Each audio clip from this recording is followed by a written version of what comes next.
After my wife's funeral, I was handed something small, an old savings passbook she'd kept hidden for years. My daughter glanced at it and laughed. "Throw it away, Dad. Mom never had money." I almost believed her. But when I brought it to the bank, the room went quiet. The manager looked at me and said, "Please wait here." Even the director stopped cold. That's when I knew some truths don't come to you. You have to go find them. Thank you for being here. Before I continue, share in the comments where you're watching from. We're all coming from different places, but some moments feel universal. If your spouse left you something small and unexplained, would you trust it? Or trust the people around you? This story includes creative elements used to explore deeper themes. Names and settings may differ from reality, but the lesson behind it is meant to resonate. I'm sorry I couldn't tell you sooner. Those were the last words my wife said to me. Not "I love you," not "take care of yourself," just an apology that made no sense. I stood beside Claudia's casket now 3 months after she'd slipped away in her sleep, and those words still haunted me. The Ollinger Chapel smelled like lilies and furniture polish. 57 years old. That's all the time she got. And for the last 2 of them, she'd barely looked me in the eye. I didn't understand it then. I don't understand it now. "Dad." Natalie appeared at my elbow, her hand light on my arm. My oldest daughter wore black like she'd been born to it, sleek dress pearls, perfect makeup that somehow made her tears look graceful. "Are you okay?" I nodded, though we both knew it was a lie. Across the chapel, Hannah stood by herself near the wall. My youngest daughter wore a simple black dress, her brown hair pulled back in a plain ponytail.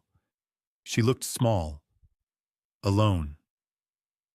Before I could say anything, a man in a gray suit approached us, Douglas Sinclair. I recognized him vaguely, one of Claudia's colleagues. "Mr. Walsh." He extended his hand. "I'm so sorry for your loss. Claudia was a remarkable woman." He reached into his jacket and pulled out a manila envelope. "Claudia asked me to give this to you. After." He pressed it into my hands. She was very specific about the timing. I stared at the envelope. My name was written in Claudia's neat handwriting. "What is it?" Natalie asked. "I'm not entirely sure," Douglas admitted. "She just said it was important." He lowered his voice. "She also said to tell you, trust no one but yourself." A chill ran through me. "What does that mean?" "I don't know, Mr. Walsh." He handed me a business card and disappeared into the crowd. I opened the envelope. Inside was something wrapped in tissue paper and a folded note. I unwrapped it carefully. A passbook. Old-fashioned, the kind banks stopped issuing 20 years ago. The cover was worn edges soft from age. Heritage Community Bank, it said, in faded gold letters. I opened it. Claudia's name, an account number, the date March 15th, 1988. "What is it?" Natalie craned her neck to see. A savings passbook. I flipped through page after page of entries, numbers I didn't understand, dates going back decades. Natalie laughed. Not cruel, not quite, but close. "Shut your savings account." "That's what she left you." She plucked it from my hands, squinting. "Dad, this is ancient. Mom probably forgot she even had this." She handed it back. "An old passbook. Mom never had money, Dad. She clipped coupons her whole life. Whatever's in there is probably empty." She patted my arm. "Don't get your hopes up." I unfolded the note. Claudia's handwriting. "Gregory, if you're reading this, I'm gone.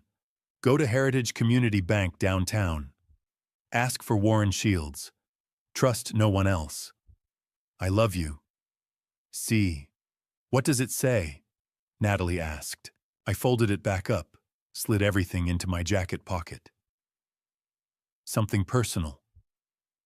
Dad, not now. Please. 2 hours later, our house in Capitol Hill was full of people I barely recognized. Neighbors, co-workers of Claudia's, people bringing casseroles and sympathy I didn't know what to do with. I stood in the kitchen, staring at nothing. Dad, you should eat something. Natalie appeared with a plate. You haven't had anything all day. I'm not hungry. She set the plate on the counter. Okay, I'm going to start cleaning up a bit. People will be leaving soon. I watched her move through the kitchen, efficient and graceful. She picked up empty cups, wiped down the counter. Then she reached for the manila envelope I'd left sitting there. What are you doing? I said. Just tidying. She pulled out the passbook, glanced at it again. Dad, seriously, this thing is worthless. It's just going to upset you every time you see it. Natalie, let me throw it away for you. She was already moving toward the trash can under the sink. You don't need reminders of, give it back. She paused, the passbook hovering over the trash.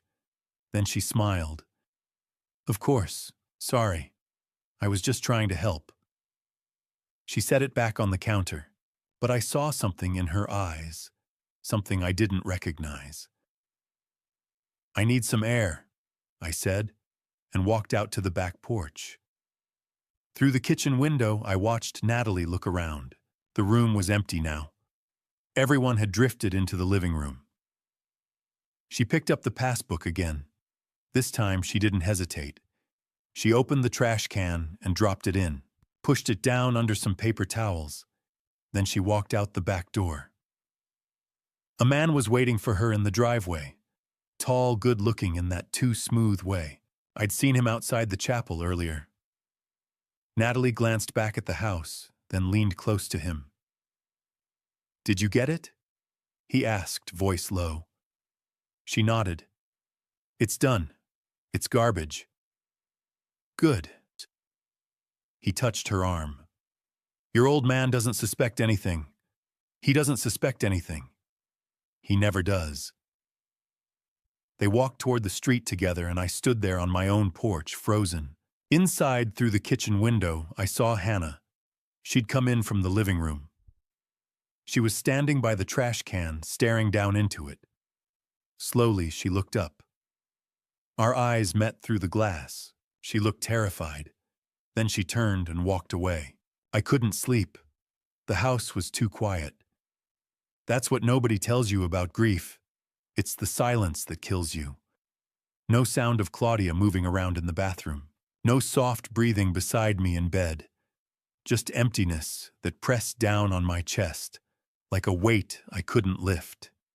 At 4:30 in the morning, I gave up trying. I sat on the edge of the bed in the dark, my mind circling back to the same thing it had been circling since yesterday. The passbook. Natalie's hand hovering over the trash can. Let me throw it away for you. And then later, through the kitchen window, watching her drop it in, watching her walk out to that man in the driveway. It's done. It's garbage. Why would she throw it away? Claudia had left it for me, specifically, with instructions. Trust no one but yourself. I stood up, pulled on my robe, and walked downstairs. The kitchen was dark, except for the small light over the stove. The house still smelled like the casseroles people had brought yesterday, like sympathy and obligation. I stood there for a moment, staring at the trash can under the sink. 58 years old. That's what I was. 58 years old. And I was about to dig through garbage at dawn, looking for answers my wife couldn't give me while she was alive. I opened the cabinet, pulled out the trash bag. It wasn't full, we'd just changed it yesterday morning before people arrived. I set it on the floor, untied it, and started pulling things out. Paper towels, an empty casserole dish someone had left, coffee grounds, a crumpled napkin. And then I felt it. The worn cover. Soft edges. I pulled the passbook out carefully, like it might disintegrate in my hands. There was coffee grounds smudged on one corner, a wet spot from something I didn't want to identify. I wiped it off with a paper towel and carried it to the kitchen table. My hands were shaking. I sat down under the dim stove light and opened it to the first page. Claudia Coleman Walsh. Account number 478201569933. Date opened March 15, 1988. 37 years ago. We'd been married for 22 years then. Hannah was just a baby. Natalie was 5, and Claudia had opened a savings account I knew nothing about. I flipped through the pages, entry after entry, small deposits mostly. $50 here, $100 there, sometimes $200. The dates were regular every month, sometimes twice a month. Page after page of Claudia's financial life laid out in faded ink and stamped numbers. I turned to the last page. The final entry was dated 2 weeks before she died. February 10, 2025. There was a deposit amount $200 and then a balance. But the balance was smudged like someone had gotten the page wet. I could make out the first few numbers, maybe a 3, maybe a 0, but the rest was illegible. And underneath, stamped in red ink, were 7 lines of text.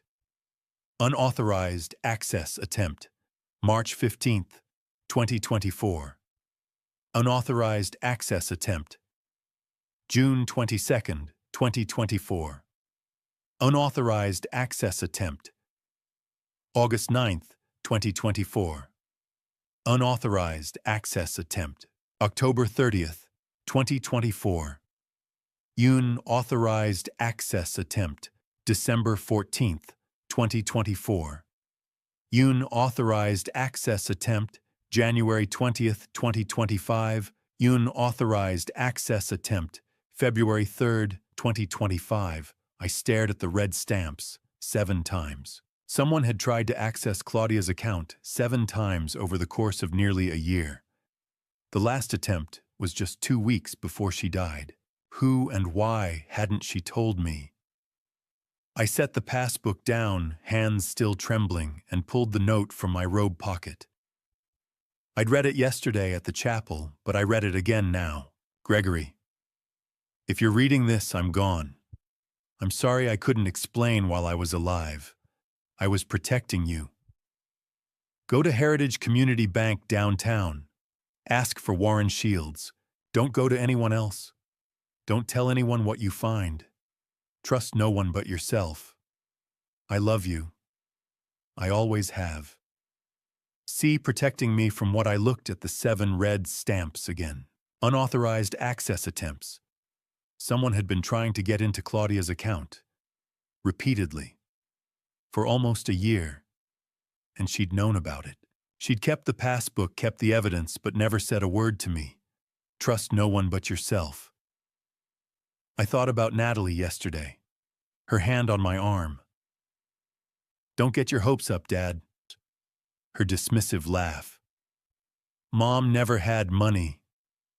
And then later. Let me throw it away for you. I thought about the man in the driveway. Did you get it? It's done. It's garbage. My daughter had thrown away something my wife explicitly left for me. Something Claudia had protected. Something she'd kept safe through 7 attempts to access it. Why I stood up, the passbook clutched in my hand, and looked out the kitchen window. The sky was starting to lighten, not quite dawn, but close. The neighborhood was still asleep. Houses dark, streets empty. Somewhere in this quiet house, my daughters were sleeping. One of them had looked terrified when she saw the passbook in the trash. The other had thrown it there, and I didn't know which scared me more. I looked down at the passbook again, at the 7 red stamps, at Claudia's instructions. Heritage Community Bank, Warren Shields. Trust no one. I folded the note carefully and put it back in my pocket. Wiped the passbook clean one more time. Held it like the fragile, dangerous thing it was. Who tried to access your account, Claudia? I whispered to the empty kitchen. And why didn't you tell me? The house stayed silent. But now I knew where to find answers. Heritage Community Bank didn't open until 9, but I was standing outside the glass doors at 8:30. I'd barely slept after finding the passbook, just sat at the kitchen table in the dark, staring at those 7 red stamps trying to make sense of what I was seeing. By the time the sun came up, I'd made coffee I didn't drink and gotten dressed in the first clean shirt I could find. I had to know. The lobby was empty when they unlocked the doors. Marble floors, high ceilings, the kind of old bank that had been here since before Denver became whatever it was now. A young teller looked up from behind the counter. "Can I help you?" "I need to see Warren Shields," I said. My voice sounded strange, hollow. "Do you have an appointment?" I pulled the passbook from my jacket pocket and set it on the counter between us. My wife left me instructions.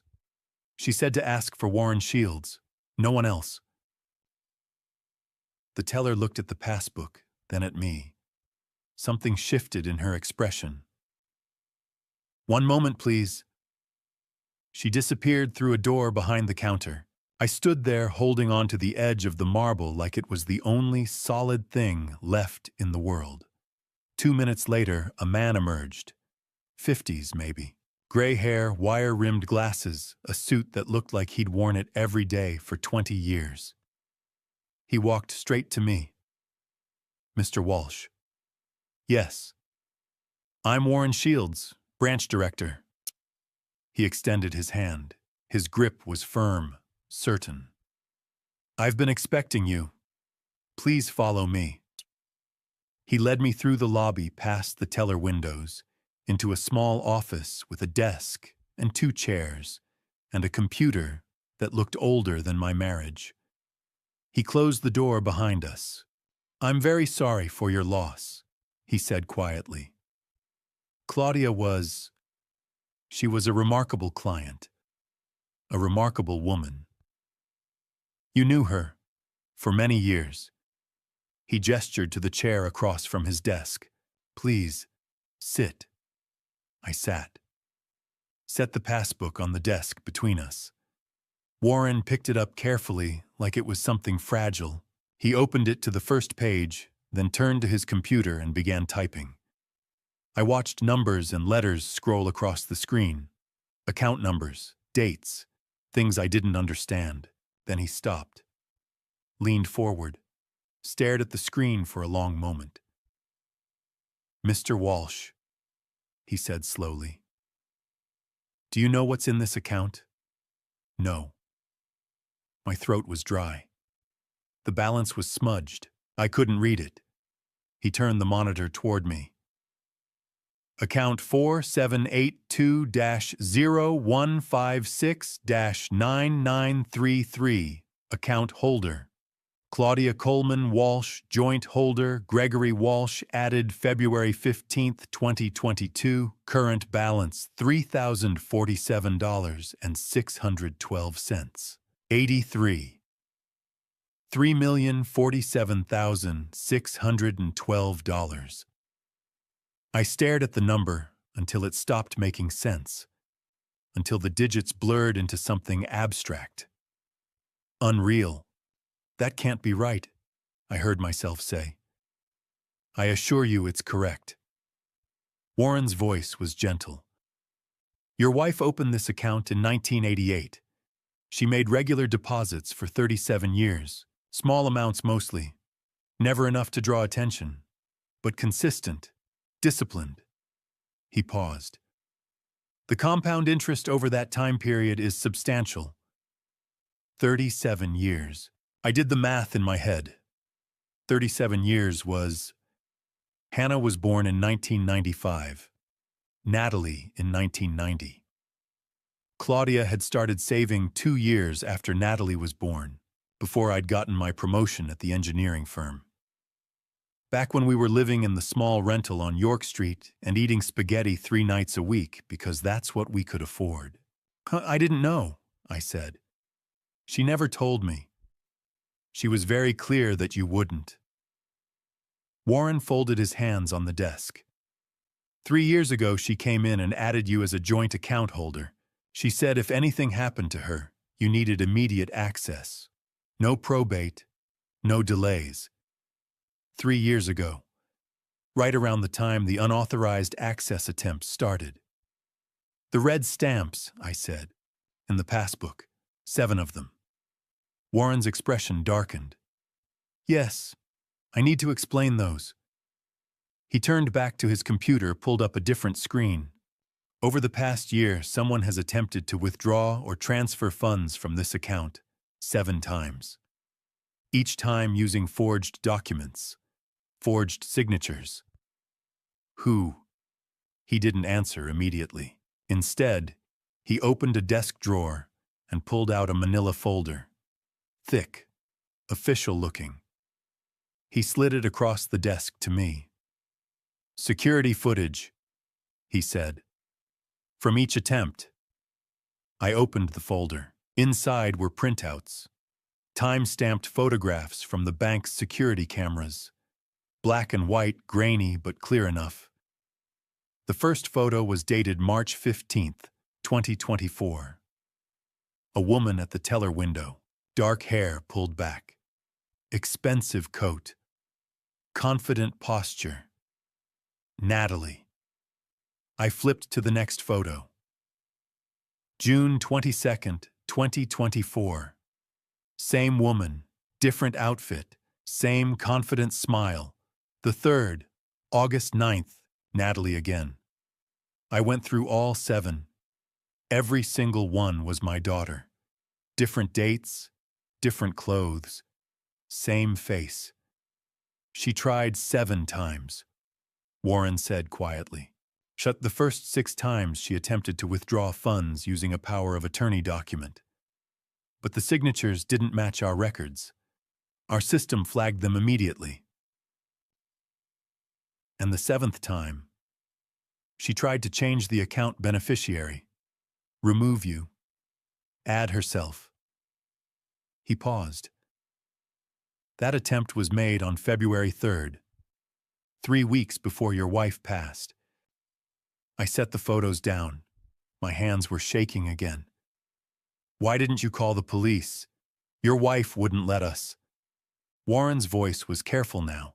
Every time an attempt was made, the system automatically called Claudia for verification. Every time she declined to press charges, she said she would handle it herself. He looked at me. She also said specifically that you were not to be informed. Not until after she was gone. Why? I don't know, Mr. Walsh, but I can tell you this: 3 years ago, when she added you to the account, Claudia told me something. She said, Warren, if something happens to me, my husband is going to need answers, and he's going to need protection. She asked me to keep these records, all of them, the photos, the forged documents, everything. He pulled out another folder from his drawer, even thicker than the first. She was building a case, Warren said, against her own daughter. The words hung in the air between us. Against her own daughter. My daughter. Our daughter. $3 million. 37 years of secret savings. 7 attempts to steal it. All while Claudia was dying and I knew nothing. I looked down at the photos again. At Natalie's face, at the confidence in her posture. The entitled smile. Mom never had money, Dad. Whatever's in there is probably empty. Let me throw it away for you. She knew. She'd known the whole time. Mr. Walsh. Warren's voice pulled me back. There's something else. I looked up. Your wife also left something in our vault. A safe deposit box. He stood up, pulled a small key from his desk drawer. She instructed me to give you access the moment you came in. He held out the key. Would you like to open it? I took the key. It was small, cold, heavy with whatever it unlocked. Yes, I said. I would. I sat in the vault room for a long time after reading Claudia's letter, staring at nothing. The journals sat on the table in front of me. 5 years of evidence. 5 years of my wife watching our family fall apart and carrying it alone. He would never believe his golden child is a thief. She was right, but it was worse than that. 3 years ago, Hannah came over for dinner. Just the four of us, me, Claudia, both girls. Rare even then. Natalie was always busy. Hannah was quiet as usual, picking at her food. Halfway through the meal, Hannah set down her fork. "Dad, I need to talk to you about something." Natalie looked up, eyes sharp. "What is it, honey?" I asked. Hannah hesitated, glanced at her sister. "It's about... Natalie borrowed money from me last year. $20,000. She said she'd pay me back in 6 months. It's been 14 months now." Hannah. Natalie's voice was soft, wounded. "I told you I'm working on it. Things have been difficult." "I know, but I'm struggling with rent and... You're bringing this up at dinner." Natalie's eyes filled with tears. Perfect tears, right in front of Mom and Dad. "You know I've been dealing with the divorce and the business problems." "I didn't mean... It's fine." Natalie stood up, dabbed at her eyes with a napkin. "I understand. You need your money. I'll figure something out." She looked at me. "I'm sorry, Dad. I didn't want you to see me like this." She was already grabbing her purse, heading for the door. I followed her to the driveway. "Sweetheart, it's okay. Money is tight for everyone right now. I don't want to be a burden, Dad." She wiped her eyes. "Hannah's right. I should have paid her back by now. I'm failing at everything." "You're not failing. You're going through a rough patch." I pulled out my wallet. "How much do you need right now?" "Dad, no." "How much?" She hesitated. "If I could just borrow $30,000, I could pay Hannah back and cover expenses until the new contract comes through." "Done." I wrote her a check right there. "Pay Hannah back first. The rest is yours." She hugged me. "Thank you, Daddy. I don't know what I'd do without you." I watched her drive away. Then I went back inside. Hannah was clearing the table, her face red. Claudia stood by the sink, her back to me. "That wasn't fair to Natalie," I said to Hannah. "Ambushing her like that at dinner." Hannah's hands froze on a plate. Ambushing her. Bringing up money issues in front of everyone. If you needed to discuss it, you should have called her privately. I did call her 15 times. She never answers. She's going through a divorce, Hannah. Try to be more understanding. Understanding. Hannah's voice cracked. "Dad, she..." "That's enough." I didn't raise my voice. Didn't need to. "Your sister is struggling. The least you can do is show some compassion instead of jealousy." The word hung in the air. Jealousy. Hannah set the plate down carefully. Picked up her purse. "I should go." "Hannah." But she was already out the door. Claudia never turned around from the sink. Never said a word.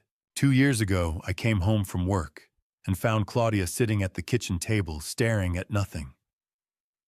I'd been noticing it more, the distance, the silence, the way she barely looked at me anymore. "Hey." I set my briefcase down. "You okay?" She didn't answer immediately. When she did, her voice was flat. "I'm fine." "You don't seem fine. You haven't seemed fine for months." I sat across from her. "Talk to me." "Nothing's going on." "Claudia." I said, "I'm fine, Gregory." She stood up, walked to the sink, started washing dishes that were already clean. "What is this about us?" I asked quietly. "Are we okay?" "We're fine."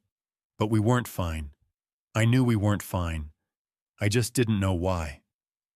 Later that week, Natalie stopped by. She found me in the garage organizing tools I didn't need to organize. "Dad, you okay?" "Yeah, just thinking." She leaned against the workbench. "Is it Mom?" I looked up. "What?" "Mom. She seems distant lately. Is everything okay between you two?" "I don't know." The admission felt like failure. "She won't talk to me." Natalie nodded slowly. "She said something to me last week. About you." My chest tightened. "What did she say?" "I don't know if I should." "Natalie, please." She hesitated. "She said she feels like you don't make time for her anymore, that you're always working, and she's just alone." She said that. "I'm sorry, Dad. I shouldn't have told you. I just hate seeing you both like this." After Natalie left, I tried harder, came home early, suggested dinner out, a weekend away. But every time Claudia had an excuse. She was tired. She had work. She wasn't feeling well. Eventually, I stopped trying. What I didn't know was that Claudia had never said any of it. Never complained about me working. Never said she felt alone. And Natalie had gone to Claudia too. Told her I'd said I was tired of her nagging, that I felt suffocated, that I needed space. Also a lie. For 2 years, my daughter stood between us, fed us lies about each other, created distance where there was none, made sure we were too hurt, too confused, too proud to actually talk. And I believed every word. The vault room came back into focus. The journals, the letter. "Even when I seemed cold these last 2 years, I was trying to protect you." She wasn't cold. She was terrified. Watching our daughter destroy our family and knowing that if she told me, I'd never believe her. She was right. I wouldn't have. My phone buzzed. Hannah's name on the screen. I answered. "Hannah." "Dad, where are you?" Her voice was shaking. "At the bank." "Why, what's wrong?" "I need to talk to you about Natalie." A pause. "And about Derek." My blood went cold. "Who's Derek?" "And Natalie's boyfriend or husband. I don't know anymore." She was talking fast now. "Dad, I should have told you sooner. I should have said something at the funeral, but I was scared." "Hannah, slow down. What about Derek?" "He's the one who got me to borrow the $80,000 3 years ago. He and Natalie came to me together with this investment opportunity. They said I'd double my money in 2 years. I trusted them." Her voice broke. "And then they both disappeared. I've been paying off that debt for 3 years, and I just found out last week Dad Derek has done this before. To other people. Other families. He has a record." The man in the driveway. "Did you get it?" "Where are you right now?" I asked. "Home." "Dad, are you okay?" "You sound..." "I'm coming over. Don't go anywhere. Don't talk to Natalie. Don't answer if she calls." "Okay, Dad." "I'll be there in 20 minutes." I hung up. Looked down at Claudia's letter one more time. Natalie is not working alone. Now I had a name. Derek. Washington Park was nearly empty when I arrived. Late morning on a weekday. Hannah sat on a bench near the lake, arms wrapped around herself like she was trying to hold something in. I sat beside her. Neither of us spoke for a moment. We just watched the ducks glide across the water. "Thank you for coming," she said finally. "You said you needed to talk about Derek." She nodded. 3 years ago, Natalie called me. Said she wanted coffee. Just us. Sister time. a bitter smile. We hadn't done that in years. I should have known something was wrong. What happened? She brought someone with her. Derek introduced him as her boyfriend. He was charming, confident, the kind of person who makes you feel special. Hannah's hands twisted in her lap. They told me about an investment opportunity, real estate development in Colorado Springs. Derek showed me projections testimonials. It looked legitimate. How much? 80,000. She said it fast. I told them I didn't have that. Derek said I could take out a loan. The returns would be so good, I'd pay it back in 18 months and still have profit. He promised to double my investment in 2 years. And you believed him. Natalie vouched for him, Dad. She said she'd already invested. She said you and Mom were thinking about it too. Hannah looked at me. Were you? No, we never heard about it. She closed her eyes. Of course not. So you took out a loan. First Mountain Credit Union. 80,000 at 12%. No collateral, so the rate was high. I thought it didn't matter because I'd pay it back fast. What happened? For 6 months, Derek sent updates, photos of construction sites, progress reports. Then the updates stopped. Then nothing. She wiped her eyes. I tried calling, texting. He disappeared. Natalie said he'd left town for a business emergency. She said she was worried too, that she'd lost money. Did you believe her? I wanted to. She's my sister. Hannah's voice turned bitter. But then the loan payments came due. $1,800 a month. I'm a graphic designer, Dad. I couldn't afford rent and the loan. I couldn't afford groceries some months. I sold my car. Stopped going out. Worked constantly. I thought about the dinner 3 years ago. Me writing Natalie a check. Me calling Hannah jealous. Why didn't you tell me? I tried. Her voice was quiet. At dinner that night, when I asked Natalie about money, but you called me jealous. After that, I figured there was no point. You weren't stupid. You were lied to. For 2 years, I paid that loan. Every month. $1,800. I moved to a cheaper apartment. Ate ramen. I couldn't even afford to take time off for Mom's funeral. Tears streamed down her face. Then 8 months ago, the credit union called. Said my loan had been paid in full. $80,000. Gone. They said it was anonymous. You didn't know who. I thought maybe Natalie felt guilty. Or Derek paid me back. I didn't understand. She looked at me. Until yesterday. I saw you with the passbook. Saw Natalie throw it away. And I knew. Mom had been watching everything. I pulled out the receipt from my jacket, handed it to her. Hannah read it slowly. Loan payoff. Hannah Walsh. $80,000. Paid by Claudia Coleman Walsh. She saved me, Hannah whispered. She knew I was drowning and didn't say anything. She just saved me. She loved you. She wanted to protect you. Why didn't she tell me?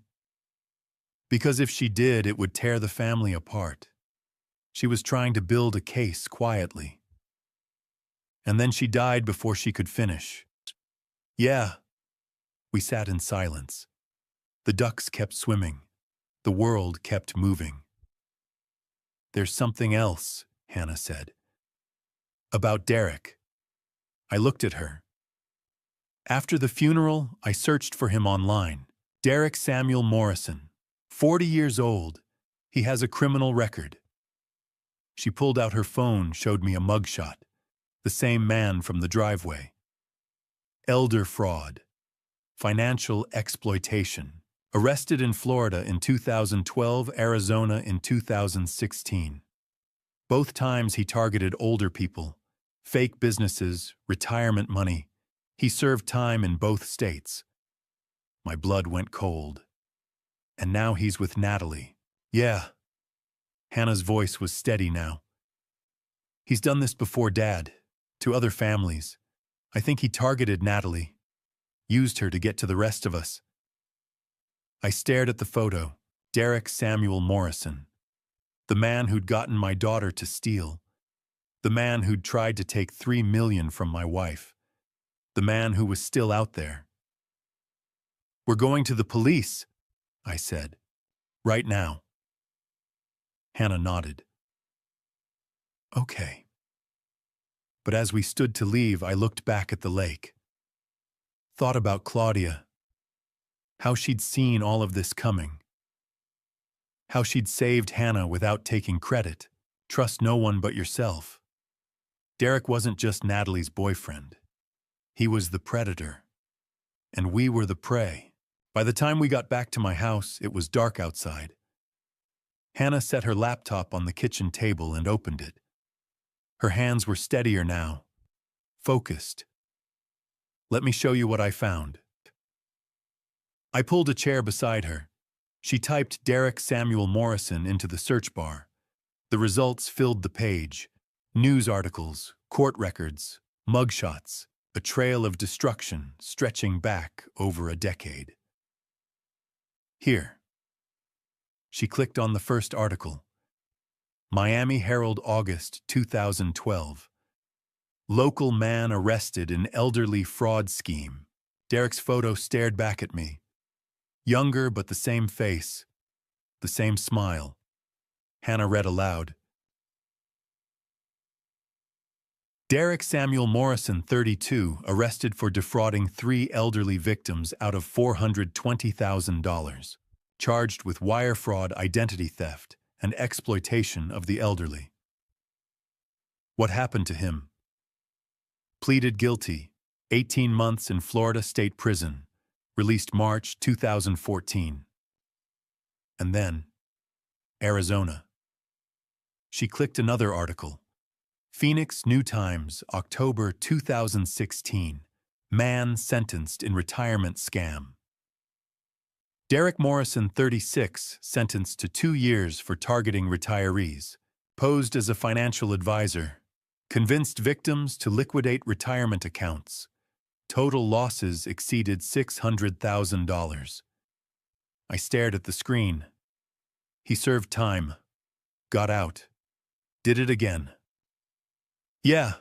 Released from Arizona in December 2018. She pulled up a Facebook profile. 1 month later, he was in Colorado. The profile showed Derek at Red Rocks. January 2019. She scrolled through his photos. Most were ordinary hiking restaurants, concerts.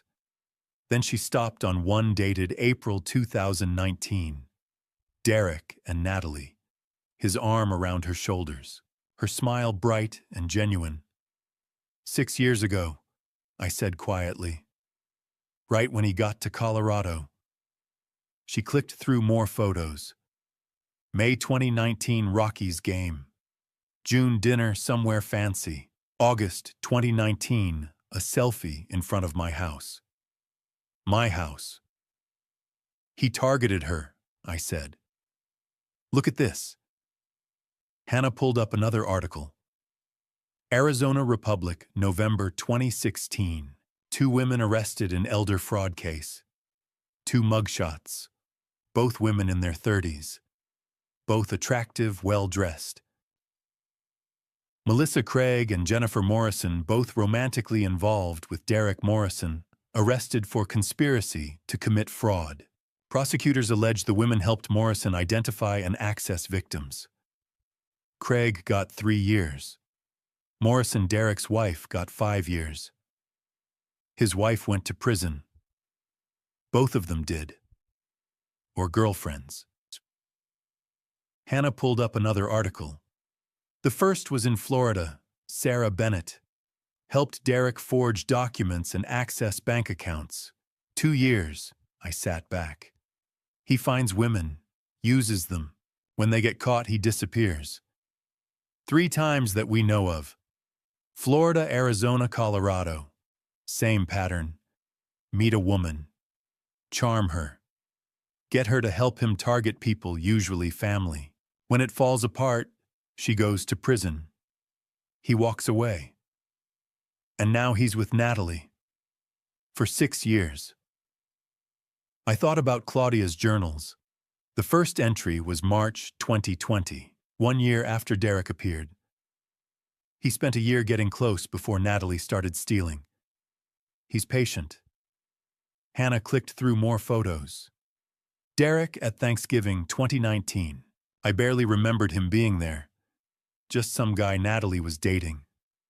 Quiet, polite, forgettable.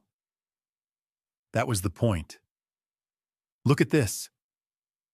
She pulled up a website. Morrison Financial Consulting. Professional logo.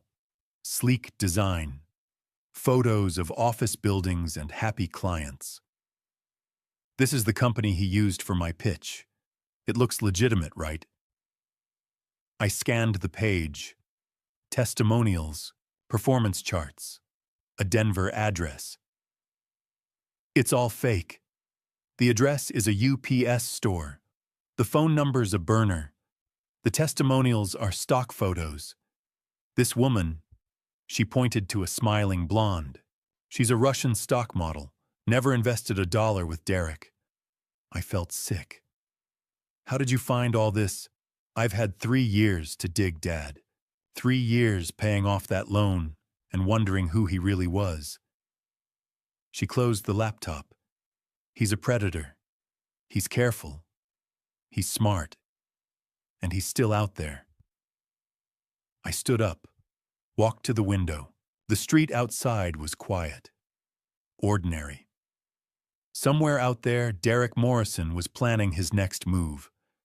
Or maybe he'd already found a new woman in a new state. There's one more thing, Hannah said. I turned around. She opened one of the folders I'd brought from the bank. You said Claudia left emails. Can I see them? I handed her the stack of printed emails. She flipped through quickly, then stopped. Look at the date. February 24th, 2025. The day Claudia died. The email was from Derek to Natalie. The subject line was blank. The old lady's gone. Now we just need to get rid of the passbook, and the old man won't know anything. Stick to the plan. I read it 3 times. The old lady's gone. Claudia had died that morning. By that evening, Derek was already planning how to cover it up. Stick to the plan. This wasn't opportunistic. This wasn't Natalie acting alone. Derek had been running this scheme for 6 years, waiting for Claudia to die so he could access the money. And Natalie had been helping him the entire time. We need to go to the police, Hannah said. Now. I looked at the email again. Derek's words, cold, casual, clinical. My daughter hadn't just fallen for a con man. She'd become his accomplice. And my wife had known, had documented everything, had tried to build a case strong enough to stop them both. Trust no one but yourself. I folded the email, put it back in the folder with the rest of Claudia's evidence. Let's go, I said. Hannah grabbed her coat. I grabbed the folder. Together, we walked out into the night. Somewhere out there, Derek Morrison was still free. But not for long. The Denver Police Department was busier than I expected for 9 in the morning. Phones ringing. Officers moving between desks. Fluorescent lights made everything look harsh and too real. Hannah and I stood at the front desk. I held the folder against my chest like a shield. Can I help you? The desk sergeant looked tired. I need to report a crime. Financial fraud. Elder exploitation. He picked up the phone. Let me get someone from financial crimes. 10 minutes later, a woman in a gray blazer appeared. Early 40s, dark hair, pulled back sharp eyes. Mr. Walsh, I'm Detective Rebecca Stone. Her handshake was firm. You said something about elder exploitation. My wife passed 3 months ago. She left documentation, evidence. Come with me. She led us to a small interview room. Gray walls, a table, 3 chairs. This is my daughter Hannah. Rebecca nodded. Have a seat. Tell me what's going on. I set the folder on the table, pulled out the passbook first. My wife saved $3 million over 37 years. I didn't know until after she died. Someone tried to access the account 7 times using forged documents. Rebecca picked up the passbook, flipped through it. Something sharpened in her eyes. Who? My daughter. Natalie. The bank has security footage.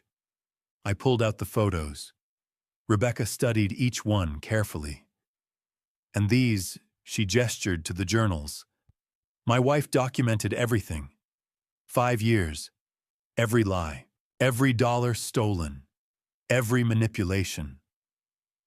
I opened the first journal. She started keeping records the day she discovered Natalie was forging her signature. Rebecca read silently. Her jaw tightened. She picked up the second journal. The third. Your wife was building a criminal case. I know. Why didn't she come to us while she was alive? She wanted ironclad evidence, and she was protecting me. She knew I wouldn't believe it. I looked down at my hands. She was right. Rebecca set the journals down. What else? I pulled out the receipts. $250,000 my daughter borrowed from me over 5 years.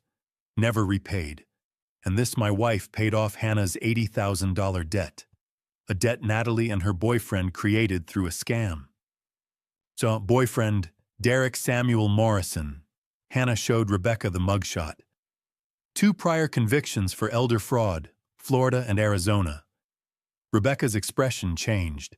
She took the phone, studied the photo, turned to her computer. Derek Morrison. I know that name. FBI has him on a watch list for interstate fraud. He's been with Natalie for 6 years, I said. I think he targeted her to get to our family. Proof. I handed her the email. The old lady's gone. Rebecca read it twice. When she looked up, her eyes were cold. Like this was sent the day your wife died. Yes. Mr. Walsh, do you believe your daughter was involved in your wife's death? The question hit me like a punch. What number? Claudia died of a heart attack, natural causes. You're sure? The death certificate. I stopped. You think? When I see a suspicious death followed by an email about covering up crimes, I have to ask. She made a note. I'll request the medical examiner's file. I couldn't breathe. Let me tell you what I see here, Rebecca said. Elder financial abuse, identity theft, forgery, conspiracy to commit fraud. 7 felony counts minimum against Natalie Walsh. If Derek Morrison is involved, we're looking at interstate fraud, possibly RICO charges. There are 3 more victims, Hannah said quietly. Rebecca looked at her. Haturtilo. What? Natalie worked as a care coordinator for a senior services nonprofit from 2020 to 2023. She had access to elderly clients. 3 people filed complaints about missing money. The nonprofit fired her, but no one pressed charges. Rebecca's pen was moving fast. Names. Hannah pulled out a paper. Evelyn Tucker, 78, $15,000 in a fake real estate investment. Raymond Fisher, 83, $22,000 in a veterans charity scam. Irene Fletcher, 80. She was my mom's neighbor. $18,000 for fake home repairs. Rebecca stared at the list. Your sister targeted elderly people for 3 years. Yes. This isn't family drama. Rebecca looked at me. Your daughter and Derek Morrison are serial predators. Multiple victims. Multiple schemes. This is organized crime. The room felt too small. What happens now? I asked. I'm opening a formal investigation. I'll contact the FBI about Morrison. I'll reach out to these victims for statements. She looked at me. And I'll need yours. Everything. Timeline interactions, what Natalie said and did. I'll do it. You understand what this means. If we arrest Natalie, you'll have to testify in court. Stand up and tell a jury your daughter is a criminal. My throat was tight. She is a criminal. Rebecca nodded slowly. Then we'll move forward. I'll get the bank records and footage, bring in the victims, prepare an arrest warrant. She paused. Mr. Walsh will arrest your daughter tomorrow. She'll be arraigned within 48 hours. Are you ready for that? Was I ready to watch my daughter get handcuffed, to see her in court, to testify against her? No. But Claudia had been ready, had prepared for years, had carried this burden alone. Now I had to finish what she started. Yes, I said. I'm ready. Rebecca stood, extended her hand. Then let's get justice for your wife. I shook her hand, and for the first time since Claudia died, I felt like I was doing something she would have wanted. Not forgiveness, not mercy, justice. 2 days later, I stood across the street from Natalie's house in Cherry Hills Village and watched 2 police cruisers pull up to the curb. I didn't have to be there. Rebecca had told me that, but I needed to see it, needed to know it was real. The house was massive, 3 stories, brick facade, perfectly manicured lawn. I'd helped Natalie with the down payment 4 years ago, $50,000 I'd thought was going toward her future. Now I knew where the money really came from. Rebecca got out of the first car. 2 uniformed officers followed. They walked up the curved driveway to the front door. Rebecca knocked. It took 30 seconds. Then the door opened. Natalie stood there in yoga pants and an expensive sweater. Her hair was perfect. Her makeup was perfect. She looked like she was about to head to brunch, not get arrested. She saw Rebecca's badge. Her face changed. Can I help you? Natalie Walsh. Yes. I'm Detective Rebecca Stone, Denver Police. I have a warrant for your arrest. Rebecca pulled out the paper. Our charges include elder financial abuse, identity theft, forgery, and conspiracy to commit fraud. Natalie's mouth opened. What, there must be some mistake. No mistake. Please turn around and put your hands behind your back. Wait. Wait. Natalie's voice rose. I need to call my lawyer. You can't just... You can call your lawyer from the station. Turn around. That's when Natalie saw me, standing across the street, watching. Her face went white. Dad. I didn't move. Dad, what's happening? What did you tell them? Rebecca pulled out handcuffs. Ma'am, I'm not going to ask again. No. No, this is insane. Natalie stepped back. Dad, tell them this is a mistake. Tell them. 2 neighbors had come out of their houses now, standing on their porches, watching. Dad, please. Natalie's voice cracked. Real tears now, or tears that looked real. I couldn't tell anymore. I made mistakes, okay, but I'm your daughter. You can't let them do this to me. I crossed the street, slowly, stopped at the edge of her driveway. Natalie looked at me like I was her last hope. Daddy, please. I know I messed up. I know I borrowed too much money. But we can fix this. As a family. We don't need the police. Please. I reached into my jacket, pulled out the journal, the one from 2023, opened it to the page I'd marked. October 12th, 2023, I read aloud. Natalie came by today, asked if I'd updated my will recently. I said no. She said, "Well, you're not getting any younger, Mom. You should think about it." Then she laughed, like it was a joke. But I saw her face. I saw what she was really thinking. Later, when she thought I couldn't hear, she was on the phone in the kitchen. She said, "I don't know how much longer I can wait. The old bitch needs to hurry up and die so I can finally get what's mine." Natalie's face went from white to gray. Mom wrote that 4 months before she died. I looked at my daughter, at this stranger wearing my daughter's face. "You wished her dead because you wanted her money." "That's not I never." Natalie's voice was shaking. "Dad, she misunderstood. I was talking about something else. A business deal, not her. Never her. Your mother was a CPA for 30 years. She didn't misunderstand numbers. She didn't misunderstand words. And she didn't misunderstand you." I closed the journal. "You're not my daughter anymore. My daughter died the day you chose money over your mother." Natalie's face crumpled. No, you don't mean that."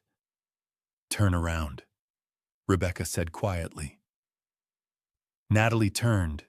The handcuffs clicked. She started crying harder now. "Dad, please, I'm sorry. I'm so sorry. I'll fix it. I'll pay everything back. Please don't do this." But she wasn't sorry. She was caught.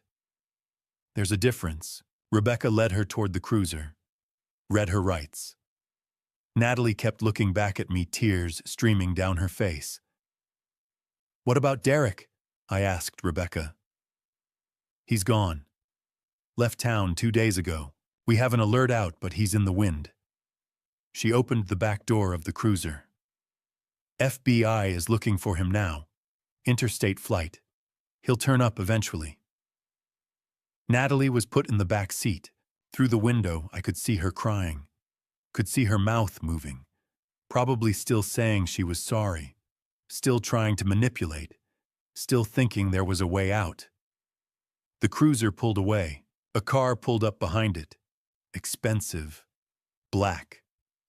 A man got out in a suit that probably cost more than my mortgage payment. "Mr. Walsh." He extended his hand. I didn't take it. "Aaron Mitchell, I'm representing your daughter." "I know who you are." "Then you know I'm very good at what I do." He smiled. It didn't reach his eyes. "I've reviewed the preliminary charges. It's a lot of noise, but noise doesn't win cases. Evidence does. And evidence can be complicated. My wife left 5 years of documentation. Documentation written by a woman who sadly passed away and can't testify to its accuracy. A woman who, by your own admission, kept secrets from her husband. Who can say what was real and what was paranoia?" My hands clenched. "Are you calling my wife a liar?" "I'm saying grief does strange things to people. Makes them see patterns that aren't there. Make accusations that don't hold up in court."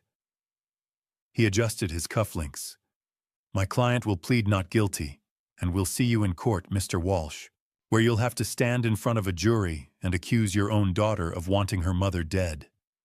Think about how that's going to feel." He got back in his car, drove away. I stood there in the street. Natalie's neighbors had gone back inside. The street was quiet again. Normal, like nothing had happened, but everything had happened. My phone buzzed. "Hannah, Dad, are you okay?" I looked at Natalie's perfect house, at the life she'd built with stolen money, at the facade that was finally cracking. "No," I said, "but I will be." "Where are you?" "On my way home." I got in my car, drove away from Cherry Hills Village, away from the daughter I used to know. Rebecca had said Natalie would be arraigned tomorrow, that the trial would probably start in a few weeks, that I'd have to testify, stand up in front of a courtroom and repeat everything Claudia had written, everything Natalie had done. Aaron Mitchell thought that would break me. He was wrong. I'd already been broken. At Claudia's funeral, in the vault at the bank, reading 5 years of journals that showed me how blind I'd been. This wasn't breaking me. This was putting me back together. The courtroom smelled like floor polish and desperation. I'd been in courtrooms before jury duty, once a traffic ticket when I was younger, but never like this. Never sitting in the gallery watching my daughter at the defense table, her hands folded, her face carefully blank. 3 weeks had passed since the arrest. 3 weeks of sleepless nights and phone calls with Rebecca. 3 weeks of preparing myself for this moment. Hannah sat beside me. Her hand found mine and squeezed. The room was more crowded than I expected. Media in the back rows, Natalie's neighbors, people I didn't recognize. And in the third row on the left, 3 elderly people sat together. Evelyn Tucker, Raymond Fisher, Irene Fletcher, the people my daughter had stolen from. Irene caught my eye. She'd been Claudia's friend, had come to our house for coffee, had trusted us. She nodded once, her face sad but resolute. I nodded back. All rise. Everyone stood. Judge Patricia Morrison entered, a woman in her 60s with gray hair and sharp eyes that missed nothing. We sat when she did. The state of Colorado versus Natalie Elizabeth Walsh, the bailiff announced. Case number 2025-CR-001847. I looked at Natalie. She wore a navy suit. Her hair was pulled back. She looked smaller than I remembered. Younger. Like the daughter I used to know before Derek, before the stealing, before everything. Aaron Mitchell sat beside her, expensive suit, calm expression. On the other side of the room, Andrea Connolly stood at the prosecution table. Early 40s, dark suit, a stack of folders in front of her that I knew contained 5 years of Claudia's documentation. Ms. Connolly, Judge Morrison said, opening statement. Andrea stood, walked to the center of the room, looked at the jury, 12 people who would decide my daughter's fate. Thank you, Your Honor. Her voice was clear, strong. Ladies and gentlemen of the jury, this case is about trust, about family, and about what happens when someone violates both in the most calculated way possible.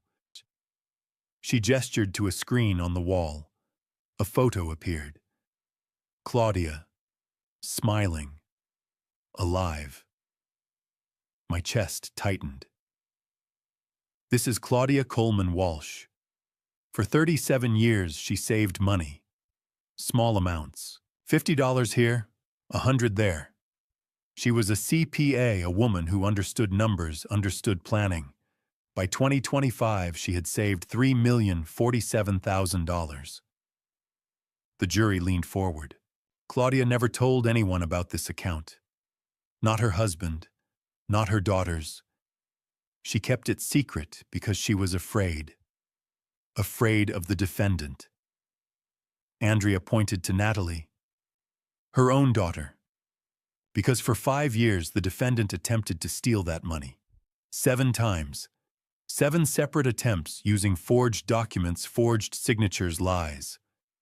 Andrea clicked through images. The security footage from the bank. Natalie at the teller window. Different dates. Different clothes. Same face.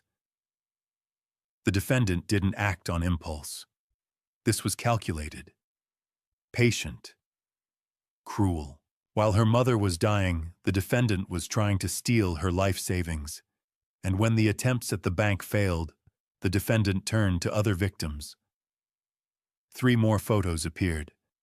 Evelyn, Raymond, Irene. Evelyn Tucker, 78 years old.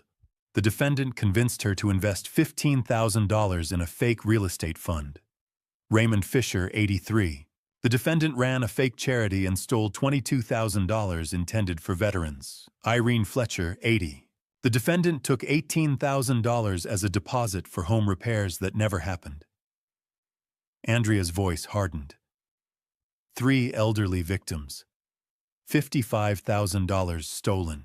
And that doesn't include the $250,000 the defendant borrowed from her father and never repaid, or the $80,000 she and her accomplice stole from her own sister. Hannah's hand tightened in mine.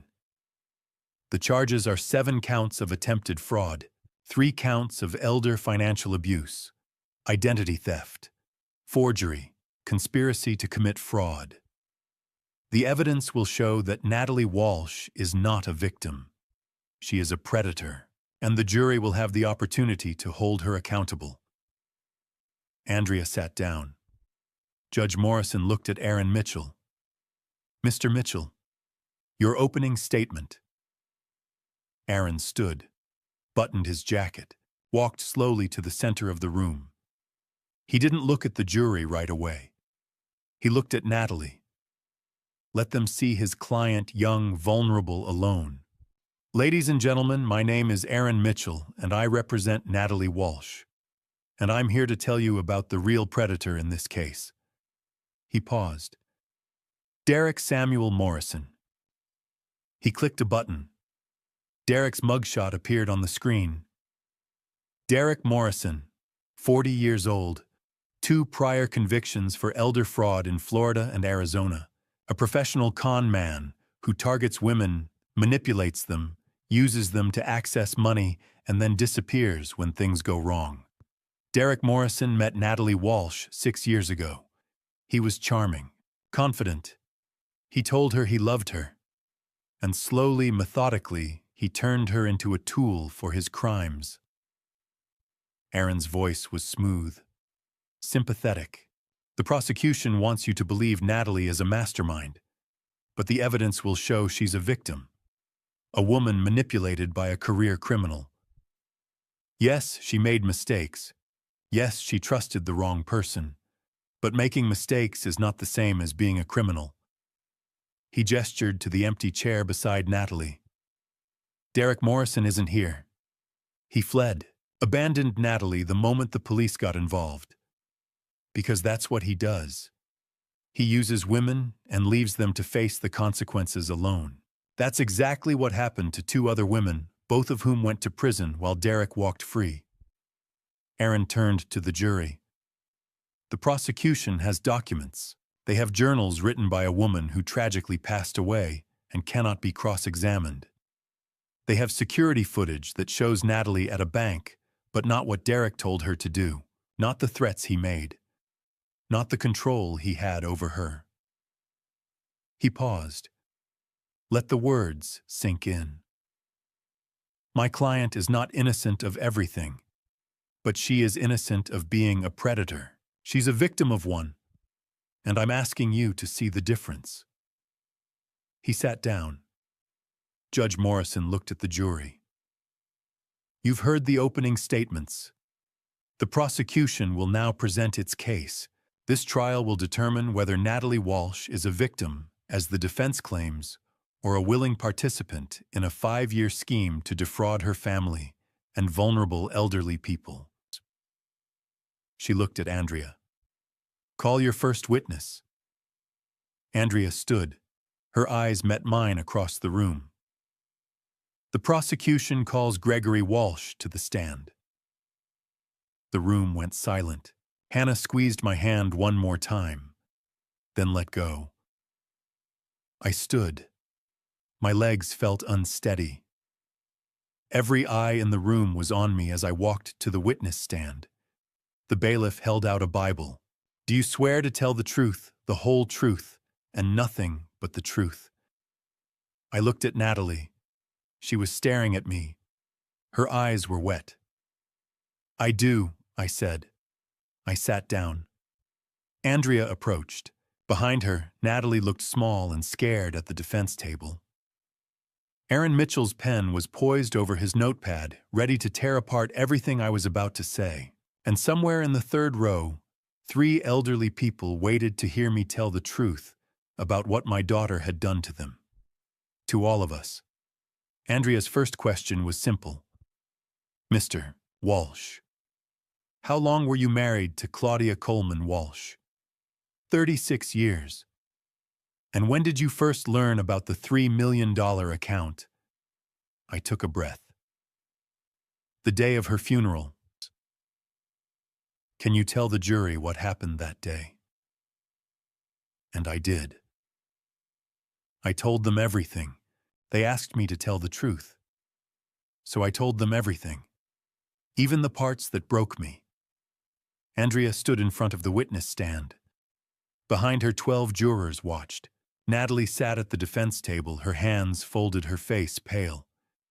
Mr. Walsh, tell the jury what happened the day of your wife's funeral. I took a breath. A lawyer gave me an envelope. Inside was a savings passbook and a note from my wife. She told me to go to Heritage Community Bank, to trust no one. What did you do with the passbook? I didn't have time to look at it. Afterward, at my house, Natalie saw it. She said it was probably empty, that Mom never had money. She tried to throw it away from me. I paused. Later, when I wasn't looking, she threw it in the trash anyway. How do you know? I saw her through the kitchen window. She waited until I went outside. Then she threw it away and walked out to meet someone. Derek Morrison. What did you do? I couldn't sleep that night. At 4:30 in the morning, I dug through the trash. I found the passbook. What did you find? Pages of deposits going back to 1988, and on the last page, 7 red stamps. Unauthorized access attempts. Someone had tried to get into my wife's account 7 times. Did you know who? Not then. The next morning, I went to the bank.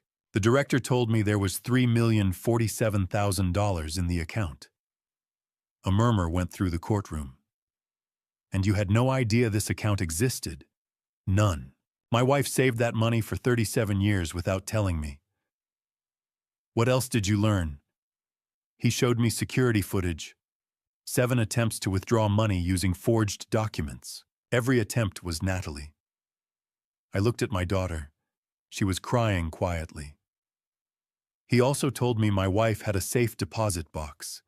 Inside were 5 journals. My wife documented everything Natalie did for 5 years. Every lie. Every theft. Andrea handed me a journal. Mr. Walsh read the entry from March 14, 2020. My hands shook. Today I discovered Natalie has been forging my signature. I found a withdrawal slip in the recycling. My name, my account, but not my signature. I cannot tell Gregory yet. He would never believe his golden child is a thief. So I'm writing everything down. My voice broke. Your wife kept 5 years of journals. Yes. What else was in the box? Receipts. Natalie borrowed $250,000 from me over 5 years. Different reasons. Business expenses, medical bills. I gave her the money because she was my daughter. She never paid back a single dollar. Were you aware of the total? No. I thought they were separate loans. I didn't realize it was $250,000 until I saw my wife's records. Andrea pulled out another document. And this, a loan payoff receipt. My wife paid off an $80,000 debt for my younger daughter Hannah, a debt Natalie and Derek created through a fake investment scheme. Your wife paid it without telling anyone. Yes, Hannah was drowning for 2 years and I never knew. Andrea picked up another journal. Read the entry from August 12, 2021. Natalie told Gregory I said he doesn't spend enough time with me. I never said that. She's creating distance between us. She wants us separated so she can manipulate us individually. It's working.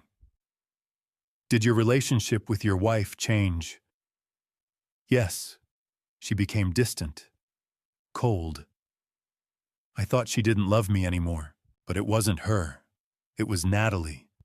She was lying to both of us, telling me my wife was upset, telling my wife I was tired of her. For 2 years, she kept us apart. Andrea walked to her table. Your Honor, Exhibit M, a letter written by Claudia Walsh, February 20th, 2025, 4 days before her death. She handed me the letter. Read this to the jury. I unfolded it. My wife's handwriting. My dearest Gregory, if you're reading this, I'm gone. I'm sorry I couldn't explain while I was alive. I wanted to tell you every day for 5 years, but I needed evidence. I was protecting you from the impossible choice between your daughter and the truth. I couldn't make you choose. So I chose for both of us. I paused. Everything you need is in this box. 5 years of journals. Proof of the money Natalie took. There's one more thing. Natalie is not working alone. Someone dangerous is using her. Please be careful. Protect Hannah, she's innocent. And please don't let Natalie get away with this. Not for my sake, but for everyone else she might hurt. I love you. Even when I seemed cold, I was trying to protect you. Forever yours, Claudia. The courtroom was silent. Andrea's voice was quiet. Your wife asked you not to let Natalie get away with this. Why? Because Natalie didn't just steal from us. She stole from 3 elderly people. Evelyn Tucker, Raymond Fisher, Irene Fletcher. I looked at them in the gallery. My wife knew if Natalie got away with it, she'd do it again. No further questions. Judge Morrison looked at Aaron. Cross-examination. Aaron stood. Mr. Walsh, isn't it possible your wife was confused, that she misunderstood Natalie's intentions? I looked at him. My wife was a CPA for 30 years. She documented every theft with dates, amounts, and methods. That's not confusion. That's evidence. Aaron's jaw tightened. No further questions.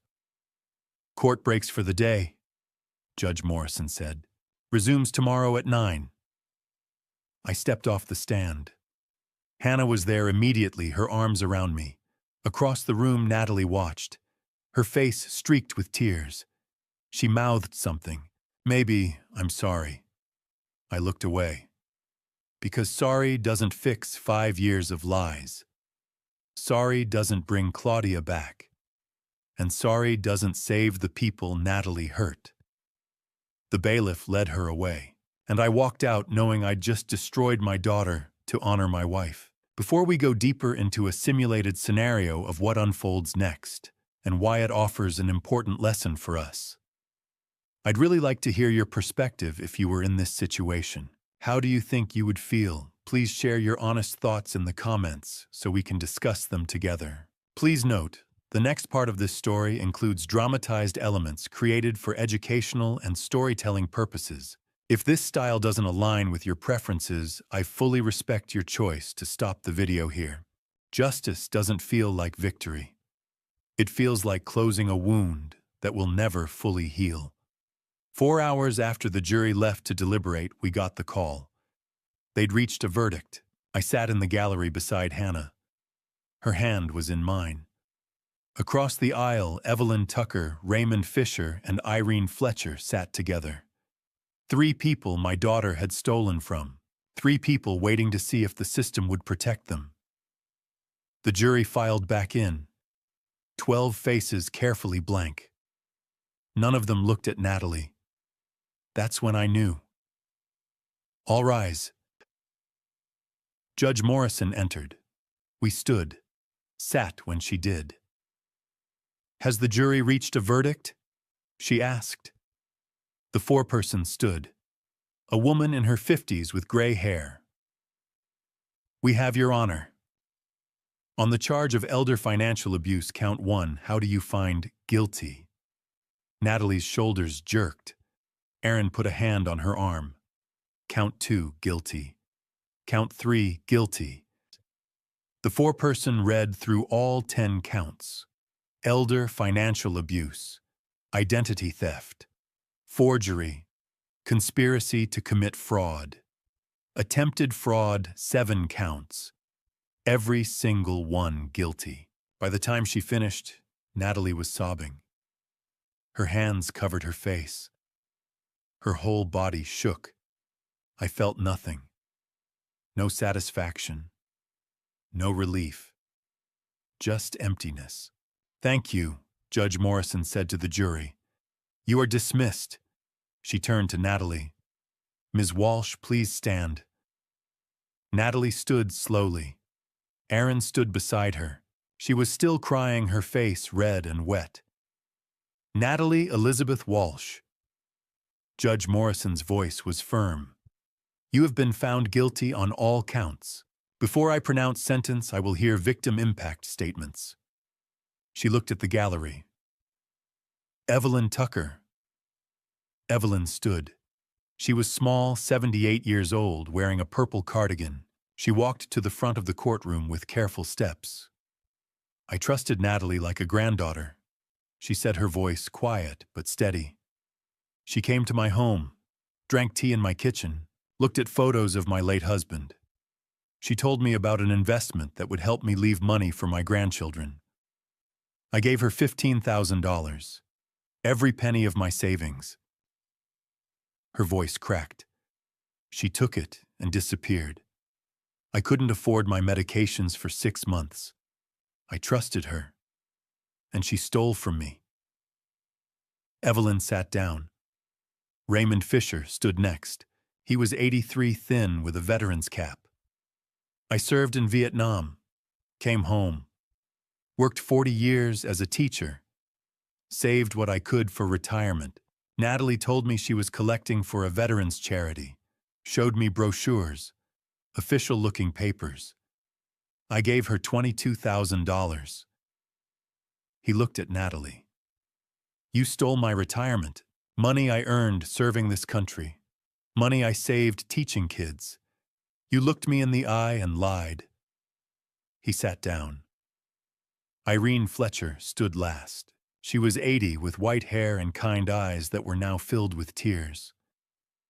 Claudia Walsh was my friend, she said. My neighbor for 15 years. We had coffee every week, talked about our gardens, our children. When she got sick, Natalie offered to help me with home repairs. Said the roof needed work. Took $18,000 as a deposit. Irene's voice shook. The repairs never happened. And Claudia never knew her own daughter was stealing from her friends while she was dying. She looked at Natalie. You betrayed all of us. Your mother, your father, your sister, me, everyone who trusted you.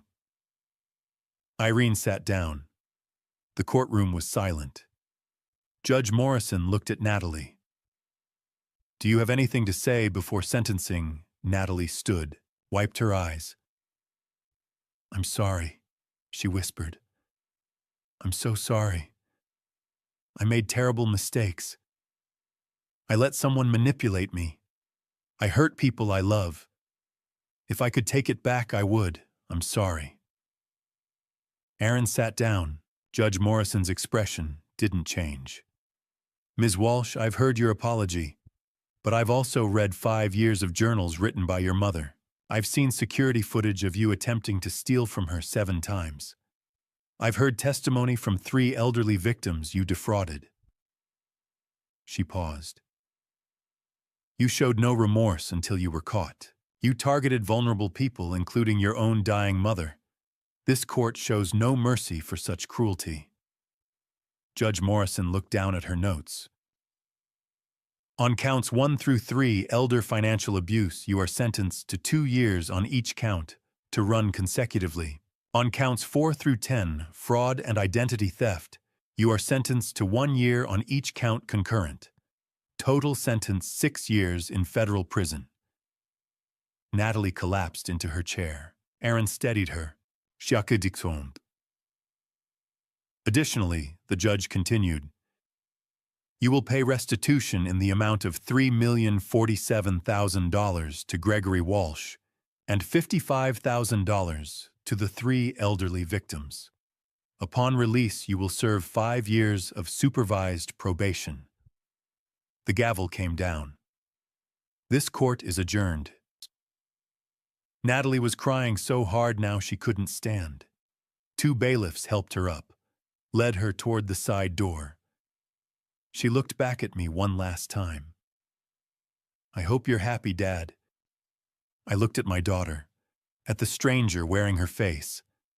I'm not happy, I said, but your mother finally is.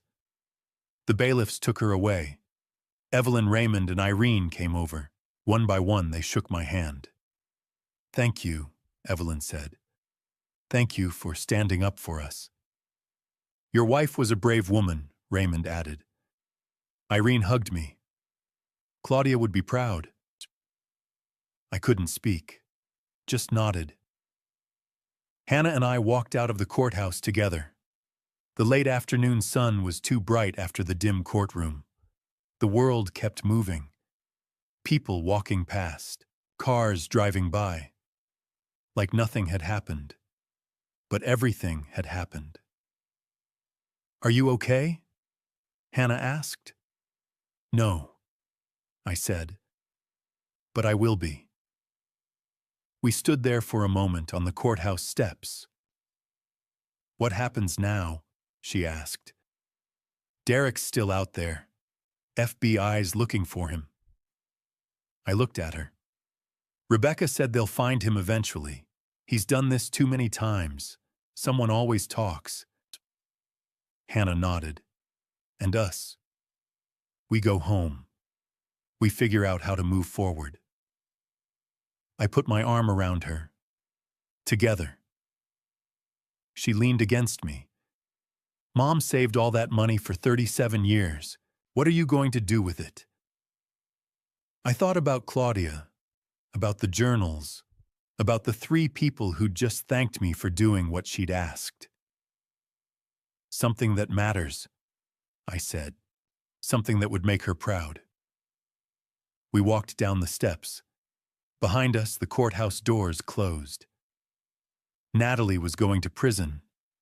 Derek was still out there somewhere, but Claudia's truth had won.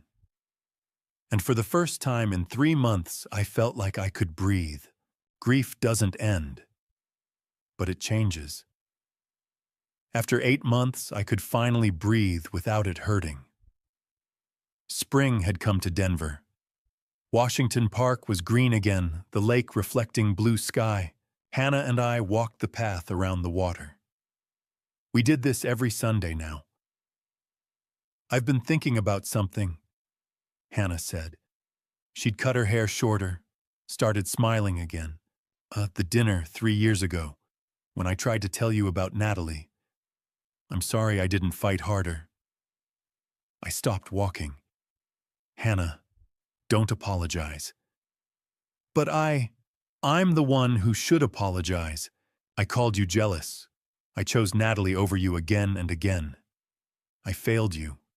I failed your mother. My throat tightened. I'm sorry. Her eyes filled with tears. You didn't know. I should have listened. I pulled her into a hug. I'm sorry it took losing everything to finally see it. She held on tight. We didn't lose everything, Dad. We still have each other. We kept walking, past joggers and families. Normal life. I go to the cemetery every Wednesday, I said. Bring flowers. Sit for a while. Hannah nodded. She'd been with me twice. To Fairmount Cemetery. To Claudia's grave. The headstone was simple. Claudia Coleman Walsh, 1968 to 2025. Beloved wife and mother. I finished the journals, I said. All 5. Yeah, took me 6 months. I could only read a little at a time. I sat on a bench. Hannah sat beside me. She wrote about loving me on every page, even when she was documenting Natalie's lies. What did she say? There's an entry from 2 years ago, October 2023. She wrote, Gregory tried to hold my hand today. I pulled away. It killed me. But I can't let him get close. If he asks the wrong question, I'll break. I'll tell him everything before I have enough proof. So I stay cold, and I hate myself for it. Hannah's hand found mine. For 2 years, I thought she didn't love me anymore. I wiped my eyes. But she loved me the whole time. She was just protecting me, carrying this alone. She was protecting all of us. I went to the cemetery yesterday, told her I'd finished reading, that I understood, that I forgive her. I turned to Hannah, and that what she did was the bravest thing I've ever seen. We sat in silence, watching the world move around us. Have you heard about Natalie? Hannah asked carefully. She's at FCI Greenville in Illinois. 5 more years at least. I leaned back. Aaron Mitchell sent a letter last month. Said Natalie wants to see me, that she's taking classes, working with a counselor, that she's different. Do you believe it? I don't know. Maybe. Or maybe she's still manipulating. I shrugged. Either way, I'm not ready. Maybe someday. What about Derek? Still out there. FBI thinks Mexico. They'll find him eventually. We stood up, kept walking. I've been thinking about the money, I said. The $3 million. Yeah. Claudia saved it for 37 years. I keep thinking, what would she want me to do with it? What do you think?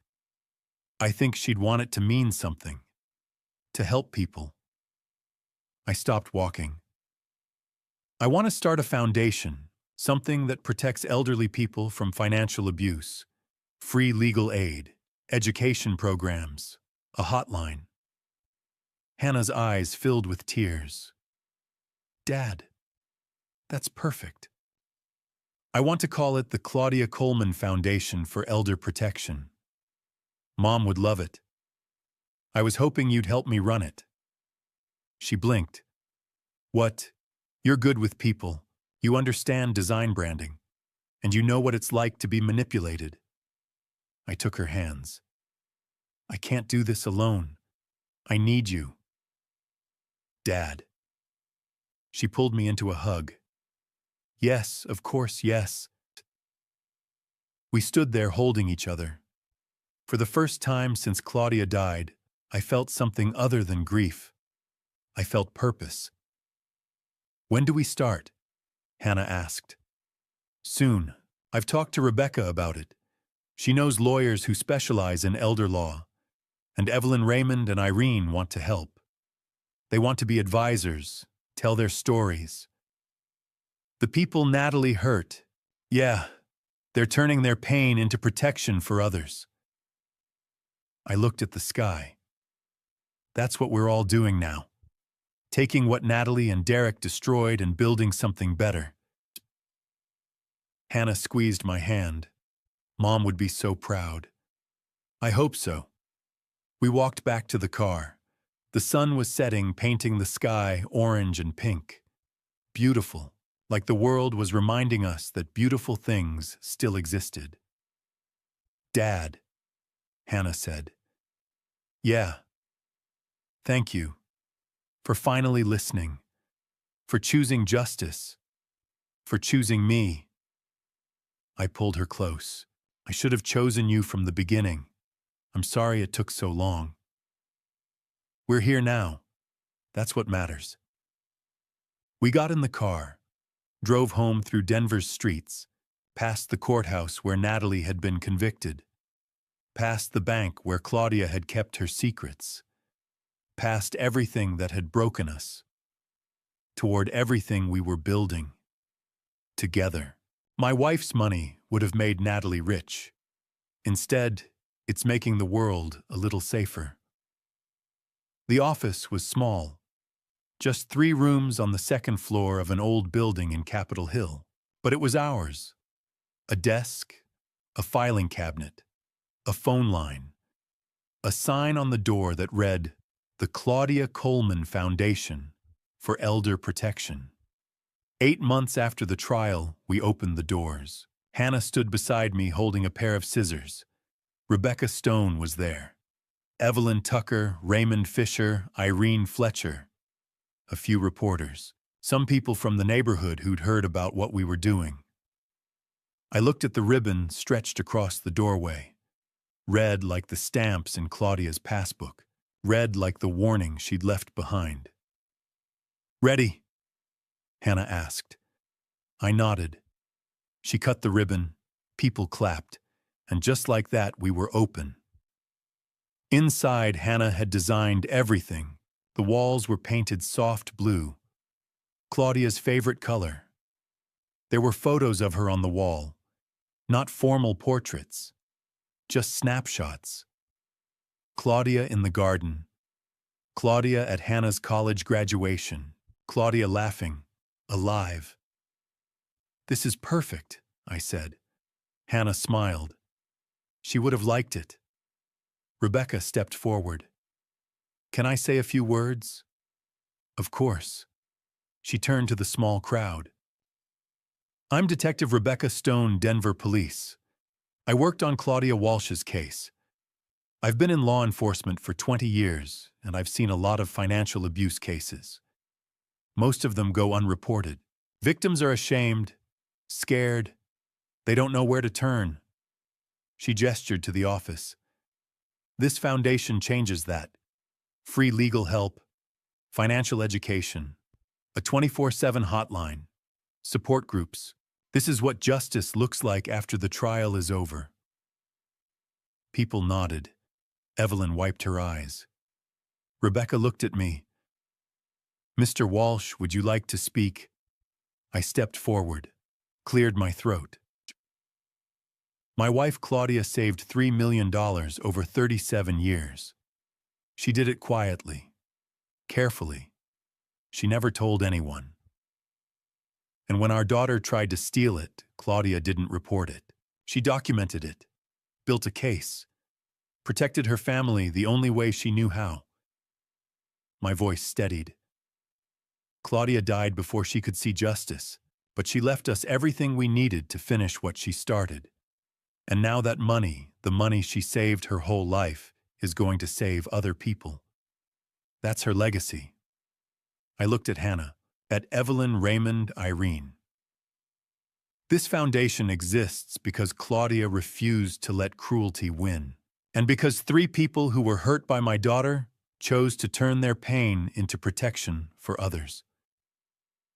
Evelyn stood. "I'm honored to be part of this." Raymond nodded. "We all are." "Thank you," I said. "All of you." We spent the rest of the afternoon showing people around, explaining our mission, taking down names of people who needed help or wanted to volunteer. By the time everyone left, Hannah and I were alone in the office. "How do you feel?" she asked. "Like we're doing something that matters." She smiled, pulled out her laptop. "I've been tracking our first 8 months. Want to see home? We've been open 8 months. No, but we've been working, taking calls, connecting people with lawyers. Rebecca's been helping behind the scenes." She turned the screen toward me. "The Claudia Coleman Foundation. 8-month impact report. 54 elderly individuals assisted, 12 cases prosecuted, $340. 000 recovered for victims, 8 support group meetings, held 120 people, attended financial literacy workshops." I stared at the numbers. 54 people. 54 people who might have lost everything. Now they have help, legal representation, someone who believes them.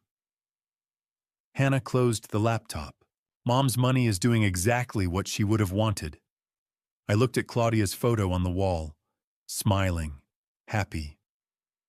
Yeah, I said. It is. Hannah stood. I need to grab something from the car. Be right back. She left. I sat at the desk, looked around the office, at everything we'd built from grief and $3 million and a dead woman's determination. My phone buzzed. Rebecca. Gregory, you at the foundation. Yeah, we just finished the opening. Congratulations. Listen, I wanted to give you a heads up. We got a letter today, at the station.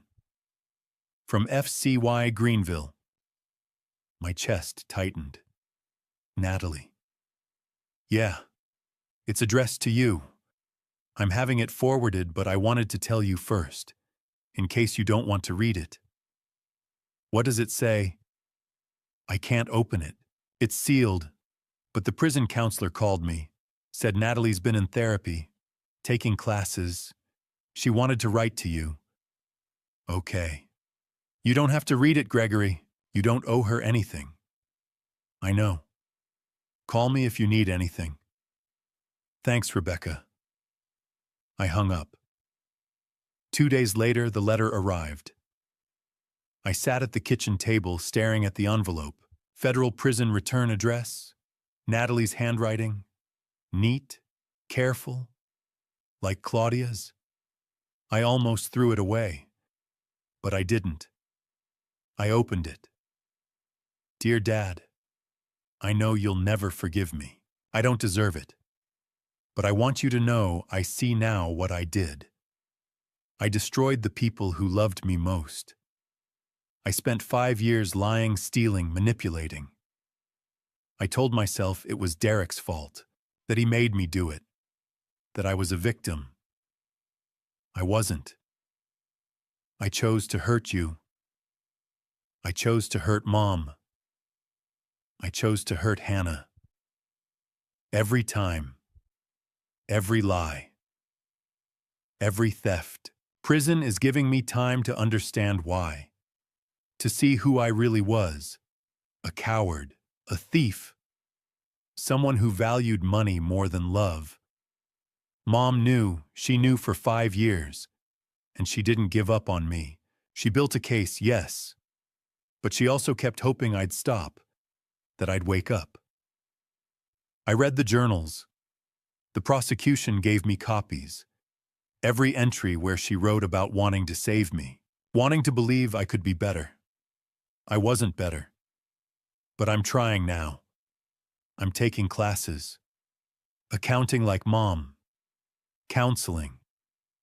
I'm learning about the people I hurt. About elder abuse. About what predators like Derek and like me do to families. I don't expect you to write back. I don't expect you to visit. I just wanted you to know I'm sorry. For everything. And I hope one day I can be the person Mom thought I could be. I hope you and Hannah are okay. I hope you're healing. Love, Natalie. I read it 3 times. Then I folded it. Put it in a drawer. Didn't throw it away. But didn't answer it either. Maybe someday, but not yet. Hannah came home an hour later. Found me at the table. You okay? Yeah. Natalie sent a letter. What did it say? That she's sorry, that she's trying to change. Do you believe her? I don't know. I looked at my daughter, my youngest, the one I should have protected better, but I'm not ready to find out. Hannah nodded, sat beside me. That's okay. You don't have to be. We sat in silence for a while. Then Hannah's phone buzzed.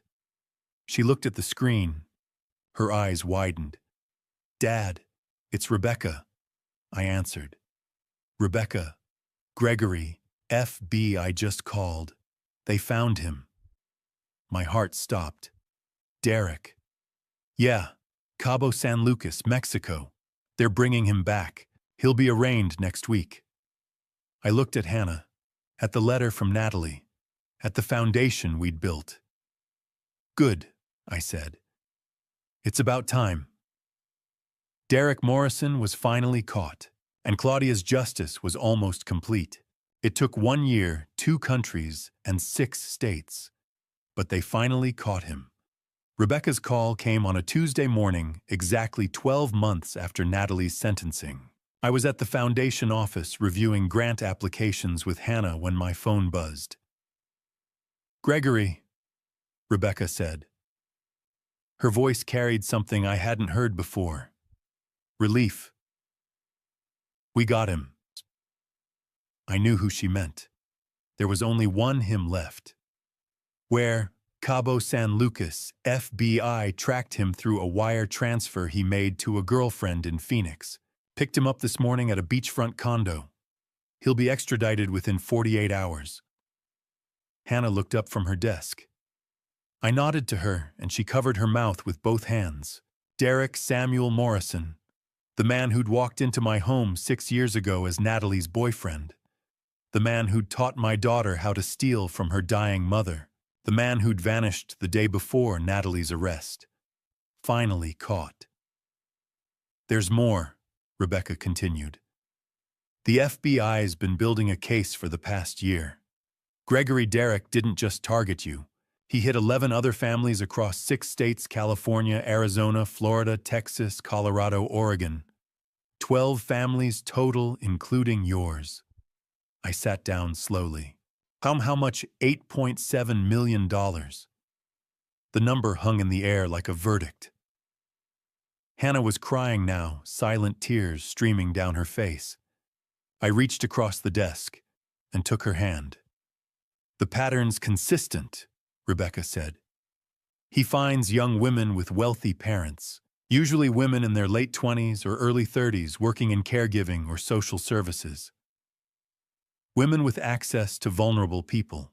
He gets close, learns about their families, then manipulates them into stealing. When the heat gets too close, he disappears. The women go to prison. He moves to the next state. How many women? 7 that we know of.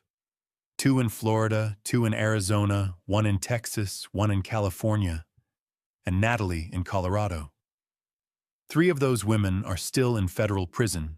1 died by suicide 2 years into her sentence. My chest tightened. Natalie was one of 7. 7 women he'd destroyed to get to their family's money. What about the families? I asked. Devastated. 3 elderly parents died before they saw justice.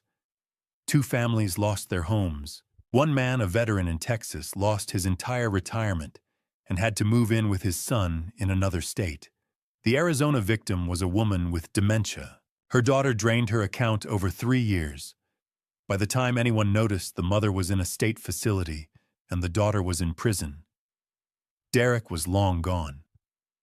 I thought of Claudia, her journals, her 5 years of silent documentation, her refusal to tell me until she had proof. She'd known. Somehow she'd known Derek was more than just a bad boyfriend. When's the arraignment? I asked. Next week. Denver District Court. They're charging him federally wire fraud, conspiracy, interstate transportation of stolen funds, money laundering. The DA wants you there, and Hannah, if she's willing. I looked at my daughter. She nodded immediately. We'll be there, I said. 1 week later, the federal courthouse felt different than the county building where Natalie had been tried. Bigger, colder, more permanent. Derek was brought in wearing an orange jumpsuit and ankle chains. His hair was shorter than I remembered his face, tanned from a year in Mexico. He looked relaxed, almost amused. That changed when he saw me. Our eyes met across the courtroom, and something flickered in his expression. Recognition, then calculation. He was still trying to figure out an angle. The judge, a woman in her 60s named Margaret Brown, reviewed the charges. 17 counts, each one carrying up to 20 years. Derek's attorney, a public defender who looked exhausted before the hearing even started, entered a not guilty plea. The judge set bail at $5 million, which might as well have been $5 billion. Derek had no assets. Everything he'd stolen had been spent or hidden. The defendant is remanded to federal custody pending trial, Judge Williams said. Trial date set for March 15th. As the marshals led Derek away, he turned back toward me. I expected anger, maybe fear. Instead, he smiled. "Your wife was smart," he called out loud enough for the whole courtroom to hear. "Smarter than all of them. She was the only one who saw through me before I could run."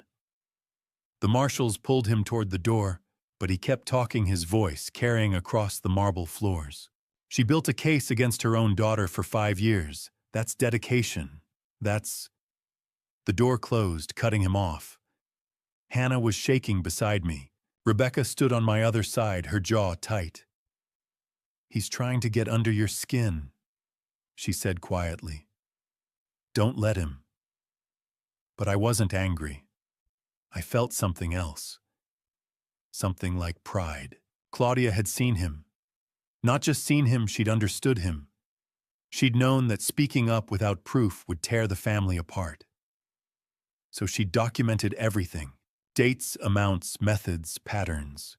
She'd built a legal case that would stand up in court, that would protect Hannah and me even after she was gone. She'd beaten him without ever confronting him face to face. That was real strength. 3 months later, Derek's trial lasted 2 weeks. The prosecution brought in victims from all 6 states, elderly parents who'd lost their savings, daughters and sons who'd discovered too late what had been stolen, families who'd been torn apart by betrayal. The defense tried to paint Derek as a victim himself, abandoned as a child in and out of foster care, just trying to survive. His attorney argued that the women had acted on their own, that Derek had simply been a boyfriend who didn't ask enough questions. The jury didn't buy it. On the 14th day, they returned a guilty verdict on all 17 counts. Sentencing came a month later. Judge Williams sentenced Derek to 18 years in federal prison with no possibility of parole. Restitution was set at $8.7 million to be divided among the 12 victim families. "Mr. Morrison," the judge said, looking down at him from the bench, "you have spent the better part of 2 decades preying on families. You targeted trust. You weaponized love. You turned daughters against mothers, sisters against fathers. You left a trail of broken families and empty bank accounts across this country." She paused, letting the words settle. "This court will not show you the mercy you never showed your victims. 18 years. And I hope you spend every single day of that sentence thinking about the lives you destroyed." Derek said nothing. His face was blank now, all the charm and calculation finally gone. As they led him away, I thought of Claudia's letter. "Please don't let Natalie get away with this. Not for my sake, but for everyone else she might hurt." Claudia hadn't just saved our family. She'd saved every family Derek might have targeted next. I drove home that afternoon with Hannah beside me. We didn't talk much. There wasn't much left to say. When I pulled into the driveway, I sat for a moment, with my hands on the steering wheel, looking at the house Claudia and I had bought 30 years ago. "It's really over, isn't it?" Hannah said quietly. "Yeah," I said. "It's really over." She reached over and squeezed my hand. "Mom would be proud of us." I nodded, not trusting my voice. "Claudia, if you're watching, we got him. Both of them." The Claudia Coleman Foundation had helped 54 people in 8 months, 12 prosecutions, $340,000 recovered, lives protected, families saved. Derek Morrison and Natalie Walsh were both in federal prison. And Claudia's legacy wasn't the money she'd saved. It was the people we'd protect with it. Justice didn't feel like victory. It felt like an ending, and maybe finally a beginning. 18 months after I found that passbook in the trash, I finally understood what my wife had been trying to tell me all along. The truth doesn't just set you free. It demands something from you first. It demands that you look at what you don't want to see, that you admit what you don't want to admit, that you choose what's right over what's easy. Claudia chose the truth, and it cost her everything. But in the end, it saved us all. I was sitting on a bench in Washington Park on a Sunday afternoon in late spring. Hannah sat beside me, rocking a stroller back and forth with one hand. Inside the stroller, wrapped in a pink blanket with her tiny fists curled against her chest, was my granddaughter, Claudia Grace Walsh, 3 weeks old. Hannah had told me the name 2 months before the baby was born. I'd cried in the hospital parking lot for 20 minutes. "She's got Mom's nose," Hannah said, smiling down at the baby. "Look at that little thing." I leaned over and studied my granddaughter's face. She was right. Claudia's nose, Claudia's chin, maybe even Claudia's stubborn streak, judging by the way she'd screamed through her first diaper change that morning. "Your mom would have loved her," I said quietly. "I know." Hannah's voice caught. I wish she could have met her. We sat in silence for a while, watching joggers pass by and dogs chase tennis balls across the grass.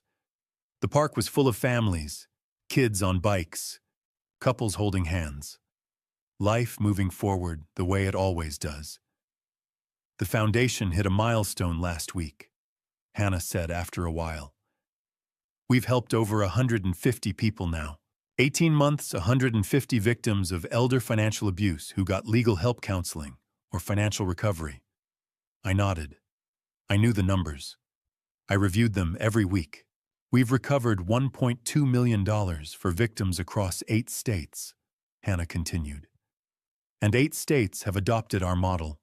California, Arizona, Texas, Oregon, New Mexico, Nevada, Utah, and Montana. They're setting up their own programs based on what we built. $1.2 million, 8 states, 150 lives protected. Claudia's $3 million was doing what she'd always wanted it to do. It was helping people. It was stopping predators like Derek and Natalie before they could destroy another family." "Evelyn called yesterday," I said. "She wanted to tell you that her grandson got into college. Full scholarship. He's the first person in their family to go." Hannah smiled. "That's because of the money we recovered for her. $15,000. It paid for his SAT prep and application fees. $15,000. The amount Natalie had stolen from a 78-year-old woman who'd trusted her. Now that same $15,000 was sending a kid to college. "Raymond's doing well too," Hannah said. "He's teaching again. Volunteers at the VA 3 days a week, helping other veterans avoid financial scams." Raymond Fisher, 83 years old, $22,000 stolen. He'd spent 6 months thinking he'd lost everything. Now he was teaching other people how to protect themselves. "And Irene, she's on our board of advisors now. She told me last week she's never been happier. She said helping other people heal has helped her heal." Irene Fletcher, 80 years old, $18,000, Claudia's friend and neighbor who'd been betrayed while Claudia was dying. Now she was part of the mission to make sure it never happened to anyone else. I looked down at baby Claudia fast asleep in her stroller.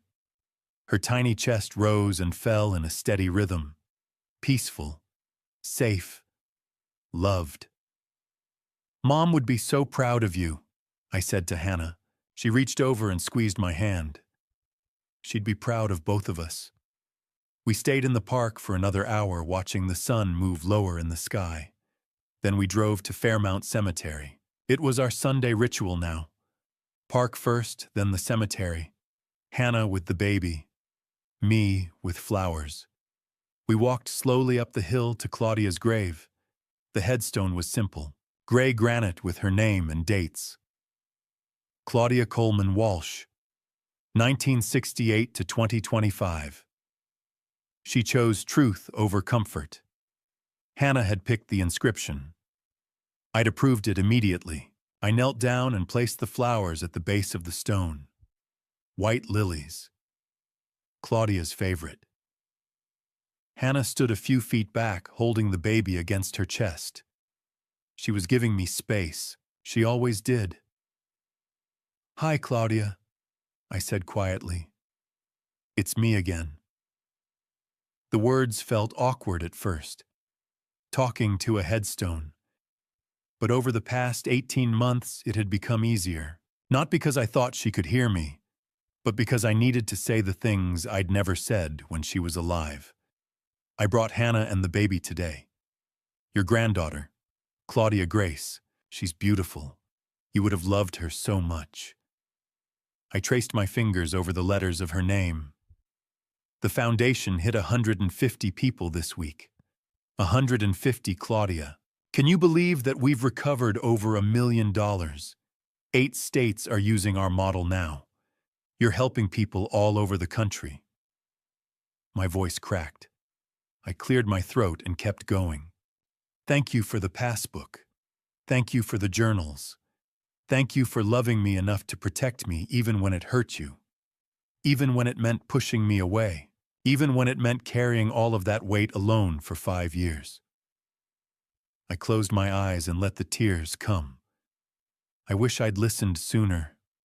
I wish I'd seen Hannah's pain. I wish I'd believed that you were distant, because of Natalie, not because of me. I wish I'd trusted you enough to ask the hard questions. I opened my eyes and looked at the headstone again. But I promise you this. Your truth will never be forgotten. 150 people are safe because of you. And that number's going to keep growing. Every single day, someone's going to be protected because you had the courage to document what Natalie was doing. Because you built a case instead of just making an accusation. Because you chose the hard path. I placed my hand flat against the cold granite. Rest now, Claudia. Justice has been served. Derek's in prison for 18 years. Natalie's serving her sentence. Hannah and I are healing. And your legacy is saving lives every single day. Hannah walked over and stood beside me. She knelt down and placed one hand on the stone next to mine. "Hi, Mom," she whispered. "We miss you. Every day." Baby Claudia stirred in her arms and made a soft cooing sound. Hannah smiled through her tears. "Your granddaughter says hi too." We stayed for a few more minutes, then stood and walked slowly back to the car. As we drove home, Hannah turned to me. "Dad, I need to tell you something." "What is it?" "I went to see Natalie again last week. That's twice now." I kept my eyes on the road. My hands tightened on the steering wheel. "How is she?" "Different," Hannah said carefully. "She's taking classes, accounting and business ethics. She's in therapy twice a week. She talks about Mom a lot, about what she did, about how much she regrets it." I didn't say anything. "She asked about you," Hannah continued. "She wanted to know if you'd ever consider visiting." "I don't know if I can," I said honestly.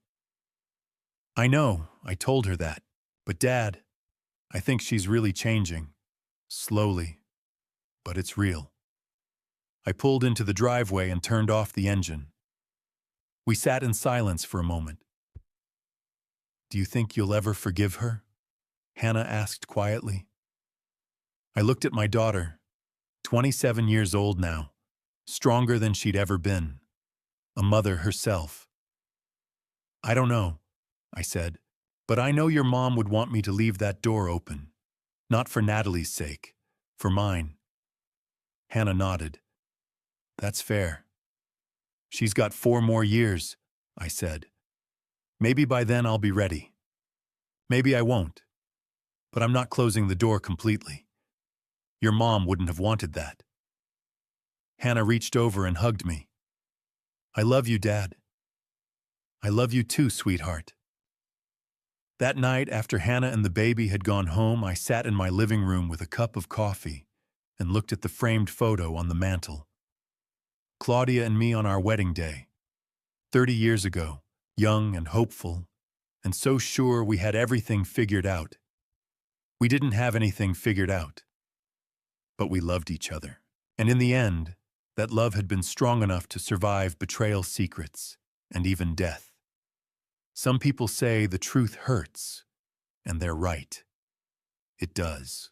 The truth shattered my family, sent my daughter to prison, and revealed that a marriage I thought I understood had been built on secrets I never saw. But in the end, the truth is the only thing that heals. It's the only thing that lasts. My wife knew that, and now so do I. The Claudia Coleman Foundation would keep growing. More families would be protected. More predators would be stopped. More lives would be saved. Because one woman had the courage to choose truth over comfort. And because of that choice, her legacy would live forever. When I look at this family story, I see a man who mistook comfort for wisdom. I ignored patterns. I believed tears over evidence. I chose peace over truth, and it nearly destroyed what mattered most. Don't be like me. Don't wait until silence becomes proof. When someone you love warns you quietly, listen before it's too late. I learned this the hard way. God doesn't always shout. Sometimes He whispers through discomfort, through unease you can't explain. When I felt something was wrong and turned away, that wasn't peace. It was fear wearing a familiar face. This family story taught me that love without accountability becomes permission for harm. Here's my personal belief. Forgiveness is sacred, but boundaries are necessary. I don't see this as revenge. I see it as responsibility. In Grandpa stories like mine, age doesn't make you wise, humility does. I had to admit I was wrong before I could protect anyone else. I believe God allowed the truth to surface, not to punish, but to preserve what remained. My wife's silence wasn't rejection, it was protection. My daughter's fear wasn't weakness, it was clarity. And when I finally stood up, I felt God steady me not with anger, but with resolve. If this family story resonates with you, let it be a warning wrapped in grace. Watch actions, not apologies. Document patterns. And remember, love sometimes means saying no even to your own blood. If you're still here, I invite you to comment and share where you're watching from. If this spoke to you, consider sharing it with someone who might need it, and subscribe. If you'd like to hear more Grandpa stories and Grandpa stories like this, thank you for staying with me until the end. And a gentle note, upcoming stories may include fictionalized elements created for educational reflection. If this style isn't right for you, feel free to step away and choose content that suits you better.